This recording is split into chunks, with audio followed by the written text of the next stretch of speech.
नमस्कार दोस्तों, मैं C K Mandal the Star Classes Hanswar मोड़ मनिहारी से। आज हम लोग बात करने वाले हैं क्लास 10th की। क्लास 10th में जानेंगे इतिहास अर्थात हिस्ट्री को। इसमें इकाई 1, ठीक है, इकाई 1 यूरोप में राष्ट्रवाद, इस चैप्टर को पढ़ेंगे। आप लोग जानते होंगे यूरोप में राष्ट्रवाद और राष्ट्रवाद से जुड़े हुए बहुत सारे प्रश्न अक्सर मैट्रिक एग्जाम में देखने के लिए मिलते हैं। यह चैप्टर बहुत लंबा है और इनका वीडियो भी बनाएंगे तो बहुत सारे क्वेश्चन बनेंगे और ये काफ़ी लंबा वीडियो बनने वाला है। तो कोशिश करेंगे हम लोग कि एक ही वीडियो में सभी चीज़ों को कवर नहीं करेंगे, अलग अलग वीडियो में पार्ट वाइज इसको बांट देंगे, ठीक है। तो पहले बात कर लेते हैं इस चैप्टर में क्या क्या पढ़ने वाले हैं। तो ये पहला पॉइंट में हम लोग जानेंगे राष्ट्रवाद से संबंधित अर्थात राष्ट्रवाद क्या है, इनकी परिभाषा और इनका विकास।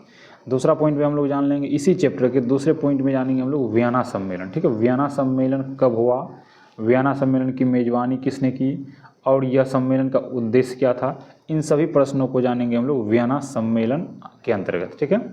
तीसरा पॉइंट हम लोग पढ़ेंगे लुई 18वां, ठीक है। ये लुई 18वां ये फ्रांस के शासक थे, इनके विषय में हम लोग विस्तार पूर्वक जानेंगे ये किस प्रकार के शासक थे और ये क्या क्या कर रहे थे। चौथा पॉइंट हम लोग जान लेंगे जुलाई 1830 ईस्वी की क्रांति, इनको जुलाई क्रांति भी बोलते हैं, या जुलाई 1830 ईस्वी की फ्रांस में होने वाली ये क्रांति है, ठीक है। और अगला पॉइंट नेक्स्ट पॉइंट में हम लोग जान लेंगे 1848 ईस्वी की फ्रांसीसी क्रांति, ठीक है। 1848 ईस्वी में फ्रांस में जो क्रांति हुई उनके विषय में हम लोग जानेंगे। अगला पॉइंट में जान लेंगे हम लोग इटली का एकीकरण।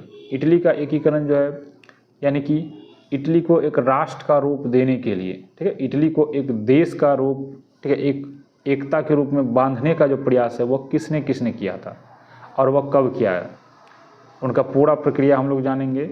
इसमें पहले सबसे पहले जान लेंगे मेजनी को, ठीक है। ये मेजनी बहुत ही, जैसे भारत में हम लोग बोल सकते हैं महात्मा गांधी जी, भगत सिंह, डॉक्टर अंबेडकर, ये सभी राष्ट्रवादी नेता थे और देश के लिए, ठीक है, देश को एकता के सूत्र में बांधने के लिए कई कार्य किए, ठीक है। तो वैसे उसी प्रकार से इटली में भी कई नेता थे जो अपने देश के प्रति समर्पित थे, अपने देश को एकता के सूत्र में बांधने के लिए प्रयासरत थे। तो ऐसे नेता में से एक आता है मेजनी, ठीक है। इनके विषय में हम लोग जान लेंगे मेजनी कौन थे, इनका क्या क्या योगदान रहा इटली के एकीकरण में, इन सभी पॉइंट को।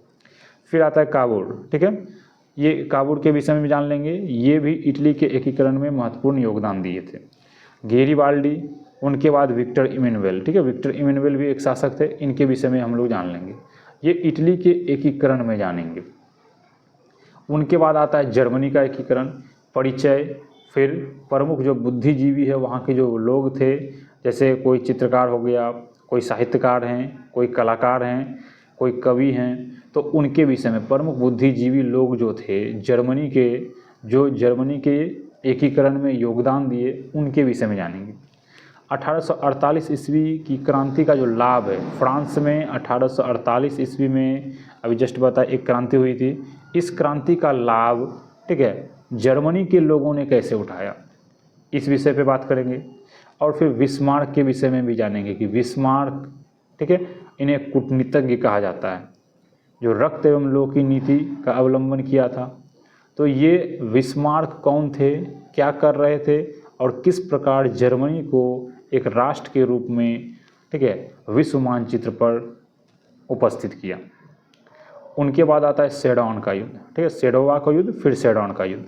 सेडोवा और सेडॉन ये दोनों युद्ध को हम लोग जानेंगे, किन के बीच हुई और यह लड़ाई में किसकी जीत हुई और कौन हार गए, लड़ाई का कारण क्या था, ठीक है, ये इन सभी मुद्दों को हम लोग जानेंगे। यूनान में राष्ट्रवाद, ये भी महत्वपूर्ण क्वेश्चन है, इनको भी जान लेंगे।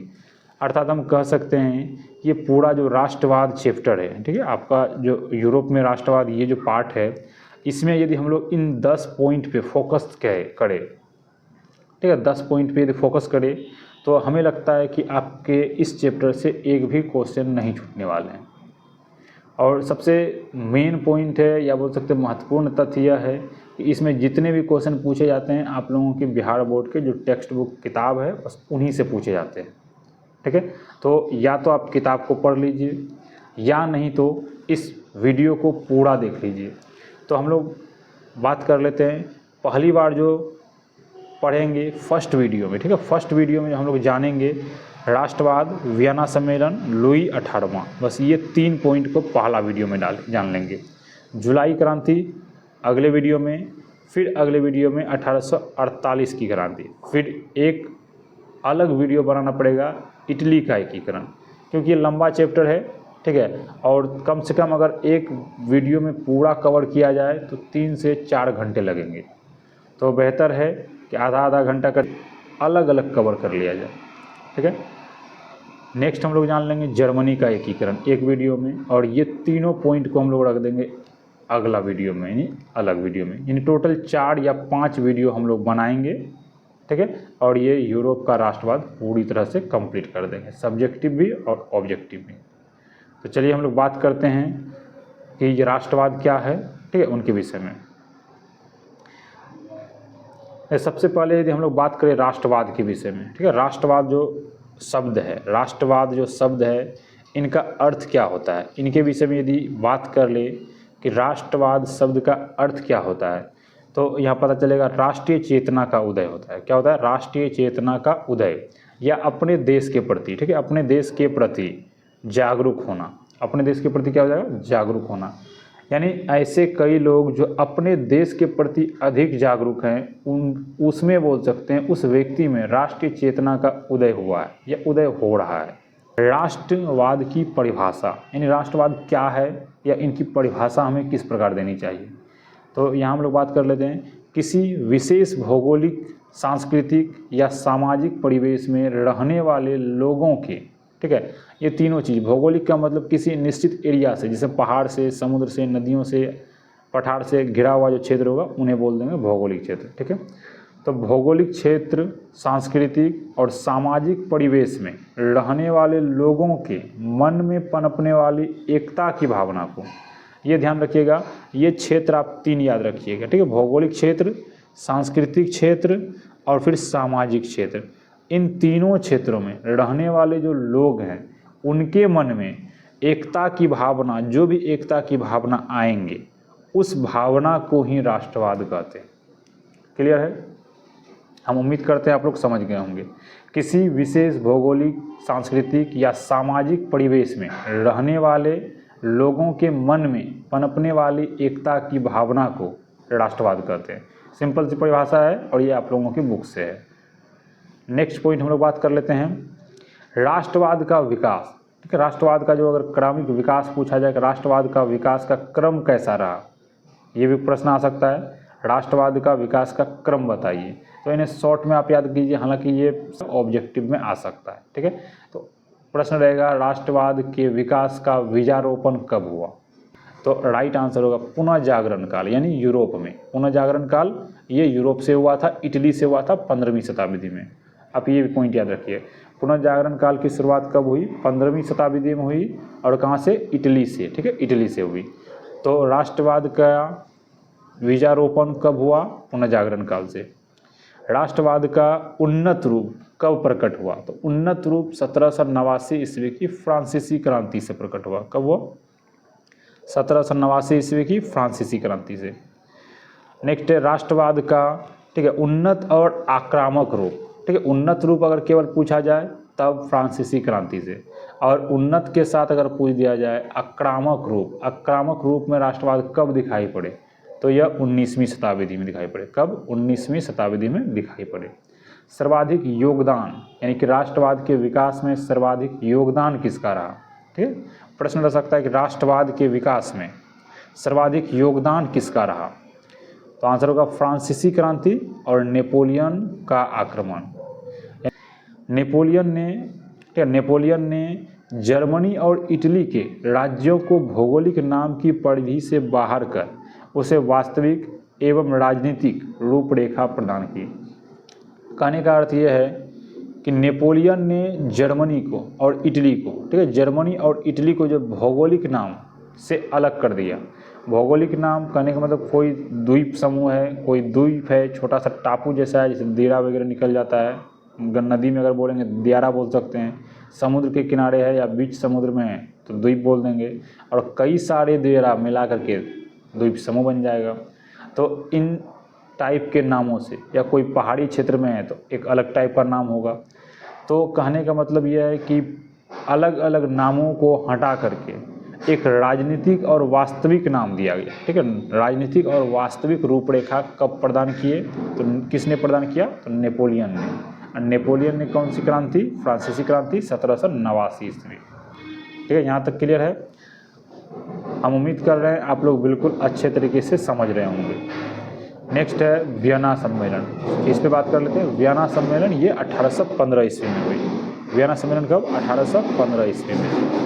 इससे कई सारे प्रश्न आते हैं कि वियना सम्मेलन कब हुए, वियना सम्मेलन की मेजबानी किसने की, वियना सम्मेलन में कौन कौन से देश हिस्सा लिए थे, भाग लिए थे, इन सब के विषय में आज हम लोग डिटेल से जानने वाले हैं। नेपोलियन के पतन के बाद यूरोप की विजय शक्तियाँ ऑस्ट्रिया की राजधानी वियना में 1815 ईस्वी में एकत्रित हुई। क्लियर है। नेपोलियन के पतन, नेपोलियन 1789 ईस्वी की क्रांति से उनका उदय हुआ और 1815 ईस्वी तक समझिए उनका लगभग पतन हो चुका। तो उनकी मृत्यु नहीं हुई थी, ठीक है, उन्हें बंदी बनाया गया था। नेपोलियन को केवल बंदी बनाया गया था युद्ध में, और वह उनकी मृत्यु नहीं हुई थी, ठीक है, वो उनकी मृत्यु बाद में हुई। तो आप याद रखिए नेपोलियन का पतन 1815 ईस्वी में ही हो गया, ठीक है, ऐसा माना जाता है। नेपोलियन का पतन कब, 1815 ईस्वी में। और उनके जस्ट बाद, उनके तुरंत बाद यूरोप की जितनी भी विजय शक्तियाँ थी, यानी कि जितने भी शक्तिशाली देश थे, सभी ऑस्ट्रिया की राजधानी वियना में एकत्रित हुए। और कब, तो 1815 में, 1815 ईस्वी में। इसकी मेजबानी ऑस्ट्रिया के चांसलर मेटरनिक ने की। मेजबानी किसने की, तो मेटरनिक ने की। इस सम्मेलन से यूरोप में नेपोलियन युग का अंत और मेटरनिक युग की शुरुआत हुई। आप समझ सकते हैं इस सम्मेलन से नेपोलियन युग का अंत हुआ, ठीक है। नेपोलियन युग का अंत हुआ यानी इनका प्रभाव बिल्कुल समाप्त के जैसा ही था, यानी कि नहीं के बराबर था। और मेटरनिक युग का प्रारंभ हुआ, यानी कि मेटरनिक का जो प्रभाव है वहाँ से दिखाई पड़ने लगा। यह प्रतिक्रियावादी शक्तियों की विजय थी। ये क्वेश्चन बहुत बार पूछा गया है कि वियना सम्मेलन किसकी विजय थी, तो प्रतिक्रियावादी शक्तियों की विजय थी।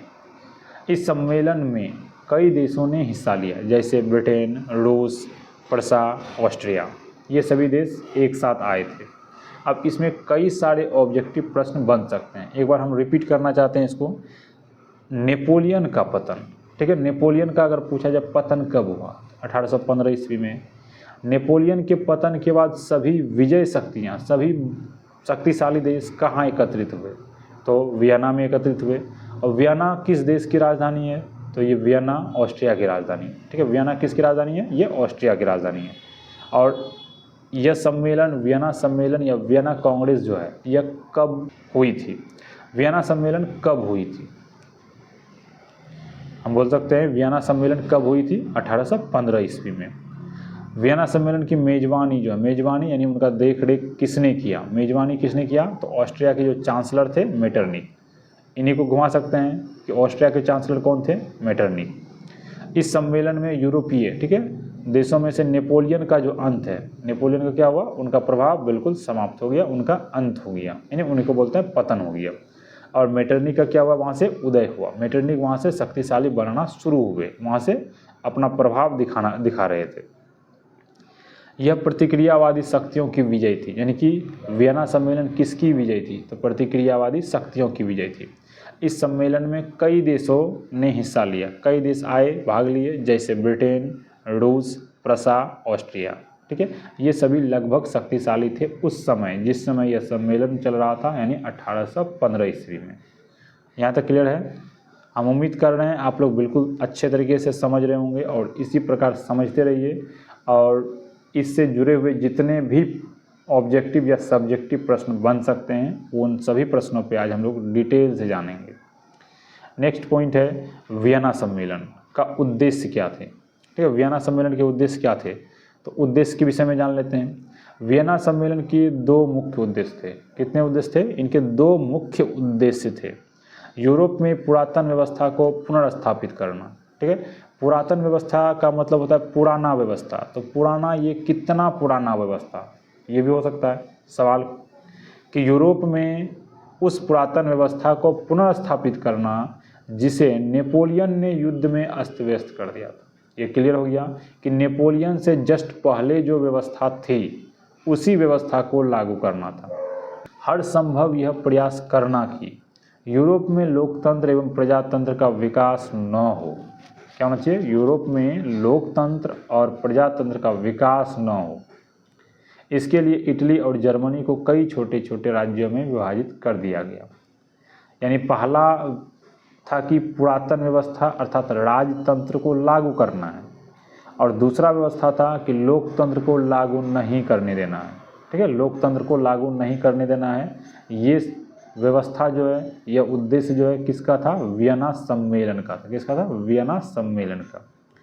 और उस समय जो शक्तिशाली राज्य थे जैसे इटली और जर्मनी, इन दोनों को कई छोटे छोटे राज्यों में बांट दिए। जर्मनी को 39 राज्यों में, ठीक है, 39 यानी 39 राज्यों में बांट दिए, और सभी पर अप्रत्यक्ष रूप से मेटरनिक की नज़र रहती थी।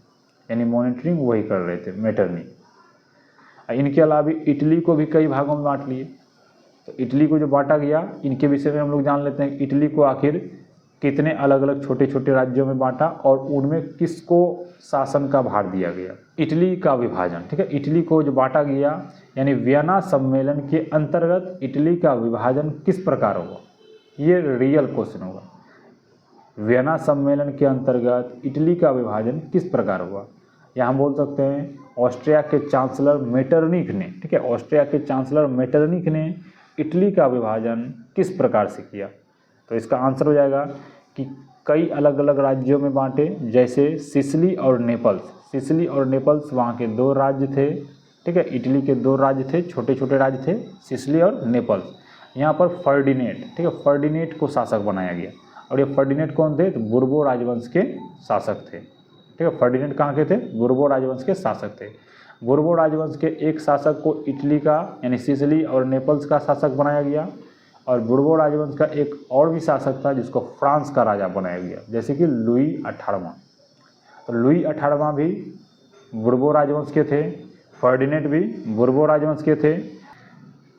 नेक्स्ट हम लोग बात कर लेते हैं, रोम में पोप को बनाया गया। पोप होता है धार्मिक व्यक्ति, ठीक है, धार्मिक व्यक्ति। रोम में किसको शासक बनाया गया? पोप को। लोम्बार्डी और वेनेशिया, लोम्बार्डी और वेनेशिया ये मेटरनिक के अंतर्गत रहा, ठीक है, 2 राज्य थे, लोम्बार्डी और वेनेशिया। इस पर किसका प्रभुत्व रहा? तो इस पर मेटरनिक का प्रभुत्व रहा। पर्मा, मोडेना, टस्कनी, ठीक है, पर्मा, मोडेना, टस्कनी ये 3 छोटे छोटे राज्य थे। यहाँ किसको शासक बनाया गया? तो यहाँ हैब्सबर्ग जो राजवंश है, हैब्सबर्ग को बनाया गया। हैब्सबर्ग राजवंश का ही नाम है, ठीक है, हैब्सबर्ग क्या है? राजवंश का ही नाम है।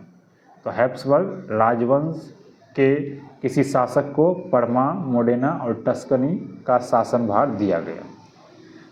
जेनेवा और सार्डिनिया, ठीक है, जेनेवा और सार्डिनिया पीडमाउंट के राज्य में मिला दिया गया, ठीक है। कि इटली का जो विभाजन है, इस पे प्रश्न किस प्रकार आ सकते हैं? इस पे पूछ सकते हैं कि फर्डिनेट किस राजवंश के शासक थे? तो आंसर क्या हो जाएगा? बुर्बो राजवंश के।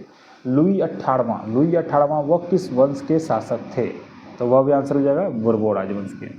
सिसिली और नेपल्स का शासक किसे बनाया गया था? तो आंसर हो जाएगा फर्डिनेट को। वियना सम्मेलन के अंतर्गत पर्मा, मोडेना और टस्कनी, ठीक है, वियना सम्मेलन के अंतर्गत पर्मा, मोडेना और टस्कनी का शासन भार किसे सौंपा गया? तो राइट आंसर क्या हो जाएगा? हैब्सबर्ग राजवंशों के हाथों में। तो नेक्स्ट हम लोग बात कर लेते हैं लुई 18वां, ठीक है, लुई 18वां जो है ये कौन थे? ये कौन थे, ठीक है, इनका काम कैसा था, इनके विषय में हम लोग जान लेते हैं। ये कहाँ के थे? तो आंसर देखिए, लुई 18वां वियना सम्मेलन के तहत फ्रांस का राजा बना था। कहाँ का? फ्रांस का राजा बनाया गया। लुई 18वां वियना सम्मेलन के तहत फ्रांस का राजा बनाया गया था। उन्हें फ्रांस की बदलती हुई, ठीक है, लुई 18वां जो है, ठीक है, उन्होंने फ्रांस की बदलती हुई स्थिति और परिस्थिति को समझा। इसने प्रतिक्रियावादी, यानी प्रतिक्रियावादी अगर बोलेंगे तो किसको? मेटरनिक को बोल सकते हैं। इसने प्रतिक्रियावादी तथा सुधारवादी, और सुधारवादी किसको बोलेंगे? तो जनता को। तो इन्होंने प्रतिक्रियावादी तथा सुधारवादी शक्तियों के मध्य सामंजस्य स्थापित किया। इन्होंने क्या किया? तो प्रतिक्रियावादी और सुधारवादी शक्तियों के मध्य सामंजस्य स्थापित किया, मतलब दोनों को मिला के चल रहे थे। 2 जून 1814 ईस्वी, ठीक है, 2 जून 1814 ईस्वी को सम्राट की ओर से संवैधानिक घोषणा पत्र जारी किया गया, जिसे समान नागरिक संहिता कहते हैं। ठीक है, अब यहाँ क्वेश्चन रह सकता है कि समान नागरिक संहिता किसने लागू किया, तो आंसर क्या जाएगा, लुई 18वां ने। इसको, ये जो नियम थे ये जनता के पक्ष में थे, जनता को बहुत सारे अधिकार दे रहे थे। और यह कानून कब लागू किया गया था, तो राइट आंसर हो जाएगा 2 जून 1814 ईस्वी को। यह 1848 ईस्वी तक जारी रहा, यानी 14 ईस्वी से 1814 ईस्वी से 1848 ईस्वी तक यह कानून जारी रहा, फ्रांस में चलता रहा। परंतु चार्ल्स एक्स, ठीक है, चार्ल्स एक्स ने इसमें कुछ परिवर्तन करना चाहा, जो जुलाई 1830 ईस्वी की क्रांति के रूप में सामने आए। यानी हम कह सकते हैं लुई 18वां, ठीक है, लुई 18वां एक ऐसे शासक थे जो प्रतिक्रियावादी और सुधारवादियों के बीच मध्यस्थता स्थापित कर रहे थे। ठीक है, मध्यस्थता मतलब दोनों को मिलाने का कार्य कर रहे थे, ना जनता को ज़्यादा दिक्कत होना चाहिए और ना इनके ऊपर के शासक इन्हें ज़्यादा नुकसान पहुंचा सके। ठीक है, दोनों को मिलाने का प्रयास कौन कर रहे थे, लुई 18वां। और इन्होंने एक कानून बनाया था जिसका नाम क्या था, समान नागरिक संहिता। क्या हो जाएगा, समान नागरिक संहिता। इसे कब लागू किया गया, 2 जून 1814 ईस्वी में।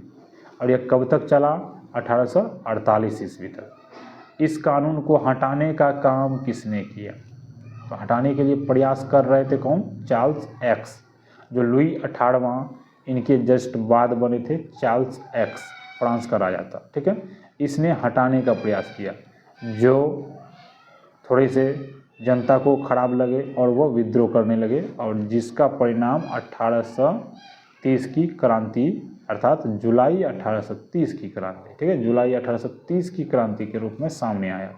अब यहाँ से एक महत्वपूर्ण कोई प्रश्न बन जाएगा अलग से, 1830 ईस्वी की क्रांति का वर्णन करें।